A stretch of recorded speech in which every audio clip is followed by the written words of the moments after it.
Dorival হটাও, Brazil football বাঁচাও। আর্জেন্টিনার কাছে ব্রাজিলের এমন হার দেখে এবার দরিভালকে নিয়ে যা বললেন রিকার্ডো কাকা, তাই বিস্তারিত জানতে হলে ভিডিওটি না টেনে শেষ পর্যন্ত দেখতে থাকুন। আর আপনি যদি আমাদের চ্যানেলে নতুন হয়ে থাকেন তাহলে এখনই সাবস্ক্রাইব করে রাখুন। আর ইতিমধ্যে সাবস্ক্রাইব করে থাকলে আপনাকে অসংখ্য ধন্যবাদ। চিরপ্রতিদ্বন্দ্বী আর্জেন্টিনার সাথে ব্রাজিলের লজ্জার হারের স্বাদ পেয়েছে। আর্জেন্টিনার বিপক্ষে তাদের ঘরের মাঠে 4-1 গোলের হার ব্রাজিলের।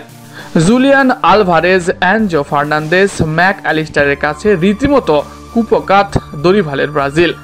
আর্জেন্টিনার সাথে ন্যূনতম লড়াই করে উঠতে পারেনি সেলেসাওরা। এর ফলাফল হিসেবে ম্যাচ শেষ করেছে 4-1 গোলের বড় ব্যবধানে।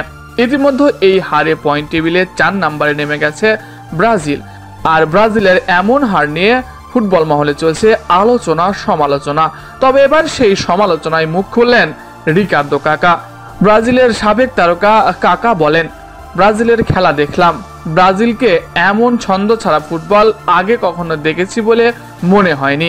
খেলায় হার জিত থাকবে, এটা স্বাভাবিক। তবে ব্রাজিল চির প্রতিদ্বন্দ্বীদের কাছে এমন হার মেনে নিবে কখনোই ভাবতে পারেনি। এটা পুরো ব্রাজিল ভক্তদের জন্য লজ্জার।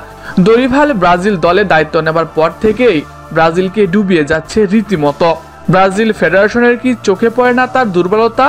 ব্রাজিল রীতিমতো নিজেদের মান সম্মান হারিয়েই চলেছে। আর্জেন্টিনার বিপক্ষে প্রায় 7 বছর হলে আমরা জিতি না। ঘরের মাঠেও তাদের বিপক্ষে আমরা লড়াই করতে পারি না। তাদের কাছে এই অসহায় আত্মসমর্পণ আর কতদিন? যদি আমরা এই কোচিং প্যানেল দিয়ে কিছু নাই করতে পারি তাহলে এত টাকা খরচ করে কেন তাদেরকে রাখবো?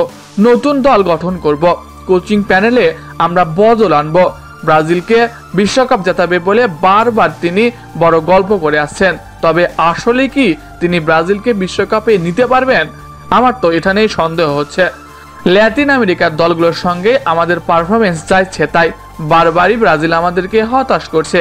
আর এর মূলে রয়েছে দরিভাল জুনিয়র। যোগ্য খেলোয়াড়দের দলে না নিয়ে অযোগ্য সব খেলোয়াড় দিয়ে ভর্তি করে রেখেছে ব্রাজিল দল। যারা বিশ্বে পারফর্ম করছে তাদেরকে দলেই রাখে না দরিভাল। দরিভাল চাইটা কি? বড় বড় দলের বিপক্ষে আমাদের জেতার অভ্যাস করতে হবে, যেটা আর্জেন্টিনা রীতিমতো করে চলেছে।